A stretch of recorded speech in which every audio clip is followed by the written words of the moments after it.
ರಾಜೀವ್ ಗಾಂಧಿ ಆರೋಗ್ಯ ವಿಜ್ಞಾನ ವಿಶ್ವವಿದ್ಯಾಲಯ ಬೆಂಗಳೂರು ದೇಶದ ಪ್ರತಿಷ್ಠಿತ ಹಾಗೂ ಅತಿದೊಡ್ಡ ವಿಶ್ವವಿದ್ಯಾಲಯ ಎಂಬ ಕೀರ್ತಿಗೆ ಪಾತ್ರವಾಗಿದೆ. ರಾಜ್ಯದ ವೈದ್ಯಕೀಯ, ಅರೆ ವೈದ್ಯಕೀಯ ಸಹಿತ ಪ್ರತಿಷ್ಠಿತ ಕಾಲೇಜುಗಳ ನಿಯಂತ್ರಣ RGUHS ಮಾಡುತ್ತಿದೆ. ಪ್ರತಿಷ್ಠಿತ ರಾಜೀವ್ ಗಾಂಧಿ ಆರೋಗ್ಯ ವಿಜ್ಞಾನ ವಿಶ್ವವಿದ್ಯಾಲಯ ಬೆಂಗಳೂರು ಇದರ ಸಿಂಡಿಕೇಟ್ ಸದಸ್ಯತ್ವಕ್ಕಾಗಿ ಚುನಾವಣೆ ನಡೆದಿದ್ದು, ನಮ್ಮ ಟಿವಿಯ ನಿರ್ದೇಶಕ, ಡೆಂಟಲ್ ಕೌನ್ಸಿಲ್ ಆಫ್ ಇಂಡಿಯಾ ಕರ್ನಾಟಕದ ಸದಸ್ಯರು, ನೇತಾಜಿ ಗ್ರೂಪ್ ಆಫ್ ಇನ್ಸ್ಟಿಟ್ಯೂಷನ್ ಇದರ ನಿರ್ದೇಶಕರಾದ ಡಾ. ಶಿವಶರಣ್ ಶೆಟ್ಟಿ ಅವರು ಅವಿರೋಧವಾಗಿ ಚುನಾಯಿತರಾಗಿದ್ದಾರೆ. ಈ ಮೂಲಕ ಎರಡನೇ ಬಾರಿಗೆ ಸಿಂಡಿಕೇಟ್ ಸದಸ್ಯರಾಗಿ ಚುನಾಯಿತರಾದ ಕೀರ್ತಿಗೆ ಭಾಜನರಾಗಿದ್ದಾರೆ.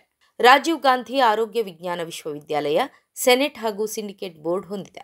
ಡಾ. ಶಿವಶರಣ್ ಶೆಟ್ಟಿ ಅವರು dental council of India Karnataka ಇದರ ಅಭ್ಯರ್ಥಿಯಾಗಿ ಚುನಾವಣೆಯಲ್ಲಿ ಒಟ್ಟು 5,126 ಮತಗಳಲ್ಲಿ 4,535 ಮತಗಳ ಅಂತರದಲ್ಲಿ ಜಯಭೇರಿ ಬಾರಿಸಿದ್ದಲ್ಲದೆ ಸೆನೆಟ್ ಸದಸ್ಯರಾಗಿ ಆಯ್ಕೆಗೊಂಡು ಸೆನೆಟ್ನ 44 ಮಂದಿ ವೈದ್ಯಕೀಯ ಪ್ರತಿನಿಧಿಗಳ ಸಂಪೂರ್ಣ ಬೆಂಬಲದೊಂದಿಗೆ ಸಿಂಡಿಕೇಟ್ ಸದಸ್ಯರಾಗಿ ಚುನಾಯಿತರಾದರು. ರಾಜೀವ್ ಗಾಂಧಿ ಆರೋಗ್ಯ ವಿಜ್ಞಾನ ವಿಶ್ವವಿದ್ಯಾಲಯ ಭಾರತದ ಕರ್ನಾಟಕದ ಬೆಂಗಳೂರಿನಲ್ಲಿ ನೆಲೆಗೊಂಡಿರುವ ಸಾರ್ವಜನಿಕ ವಿಶ್ವವಿದ್ಯಾನಿಲಯವಾಗಿದೆ. ಕರ್ನಾಟಕ ರಾಜ್ಯಾದ್ಯಂತ ಆರೋಗ್ಯ ವಿಜ್ಞಾನಗಳಲ್ಲಿ ಉನ್ನತ ಶಿಕ್ಷಣದ ನಿಯಂತ್ರಣ ಮತ್ತು ಪ್ರಚಾರಕ್ಕಾಗಿ ಇದನ್ನು 1996ರಲ್ಲಿ ಭಾರತದ ಕರ್ನಾಟಕ ಸರ್ಕಾರ ಚಾರ್ಟರ್ ಮಾಡಿತು.